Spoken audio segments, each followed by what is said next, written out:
Well, here I am at the Big Bear Mountain Brewery, and they got a new paint job and everything, and I'm here because they're getting ready to put the ingredients together to brew their new fall batch of beer.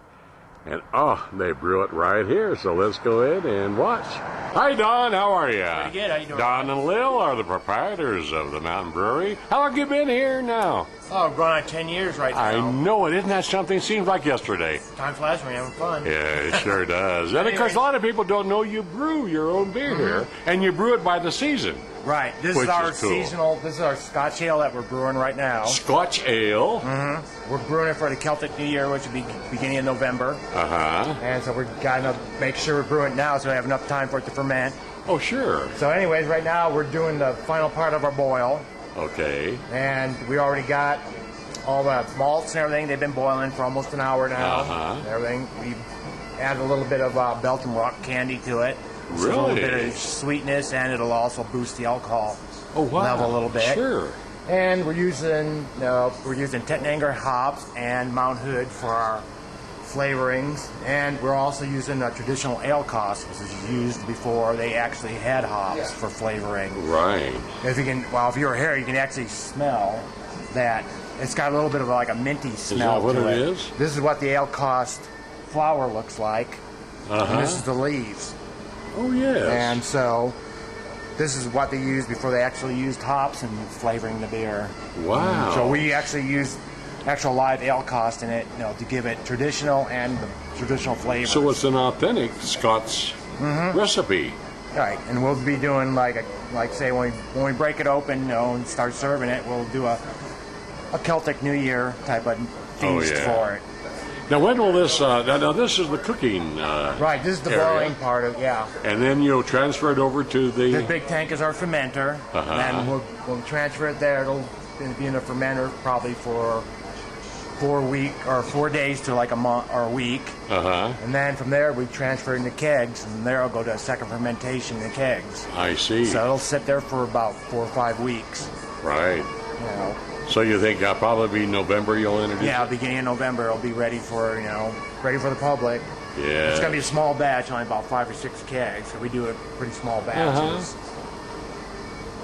I tell you, people just rave about your beer. And the one that you bottle, let's chat about it. The Red Ant Hill is the Red Ant Hill Ale. And we've got that quite a few restaurants that up here. It's been going over really well. I know it. You bottle it and get it there, and well, we don't bottle ourselves. We just don't have the right. But I mean, it's bottled. You brew it and bottle it, and have it at restaurants and even at some of the liquor stores. Yes, and it's been received really well up here. And I know really it. Glad of it. Yeah. A lot of people rave about it. We even get people that go from other restaurants come here and say, "We've had it here. We want more. So give us more." I know it. Have you done the Scots ale before? Yes. It was probably about 6 years ago we did it. It's been a while. So and I know why, because we have the Scotsman himself here. Hi, Andrew. Hello. How are you? Ron, it's great to see you. I just want you to know that the ale cost was brought over to this country from Scotland. And by the Pilgrims, and they would use the leaves, they'd dry it, and they would use it for leaves for bookmarks in their 10-page Bibles.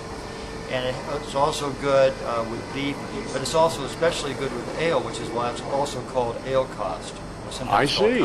And it's growing right up here in Big Bear. In fact, I harvested it from my own house this morning. Really? And it's also very drought resistant, and it's related to chrysanthemums. It's kind of chrysanthemum.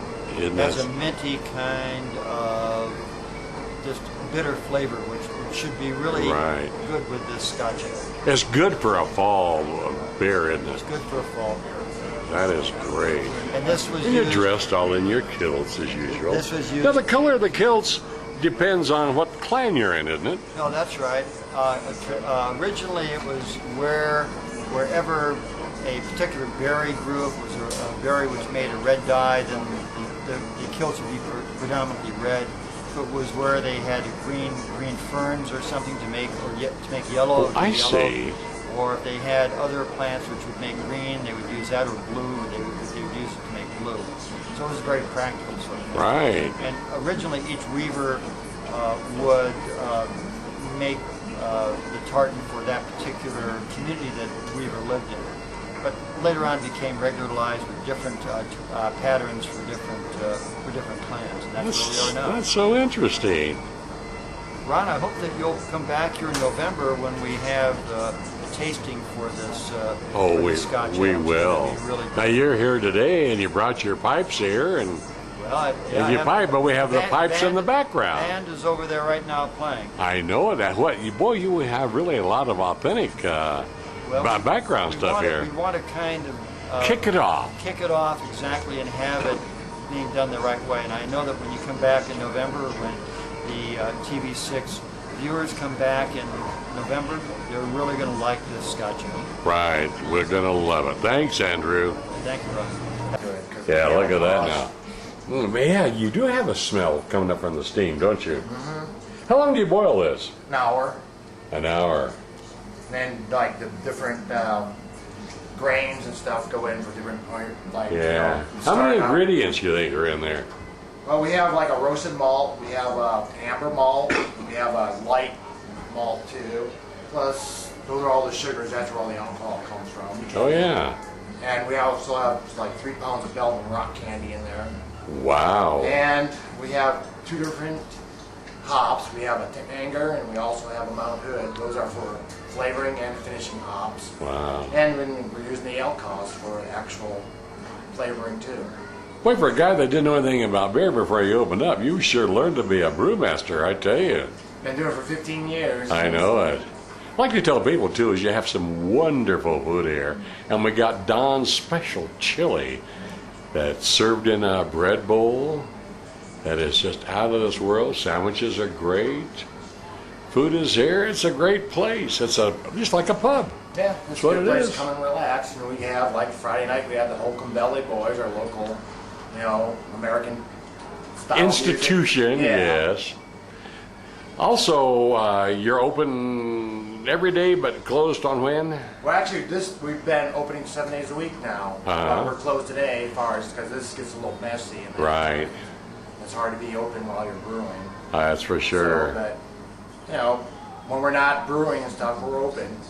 So. Well, that's good. You got an extensive menu of sandwiches and other things, which is really good. And now you have a lot of designer beers on tap too, don't you? Yeah, you have we one or carry two, or beers that they probably can't find too many other places. We do like an Alaskan Amber, and we also got a few of the Kona brewing companies, like a Wild Ale, and longboard lagers and stuff like that you can't find a lot of places. Yeah, that is so great. Man, it feels like a steam room in here.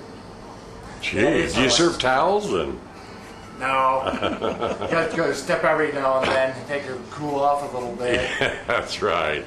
Great. Well, okay. So this is the Scots Ale. Scots Ale. It'll be ready about a little over a month. Okay, and sometime the first part of November, we'll be back and lift our steins and give it all the cheers. All right. And give Lil our love. We will. And we'll see you soon. All right. Thank you, Ron. Okay, Don. Thanks. See you later. Well, there you have it, folks. The Fall Scots Ale. And, of course, we'll be back in November to take a little taste of that good stuff. So that's it from the Big Bear Mountain Brewery. And don't go away, folks. Stay tuned for these messages from my sponsors.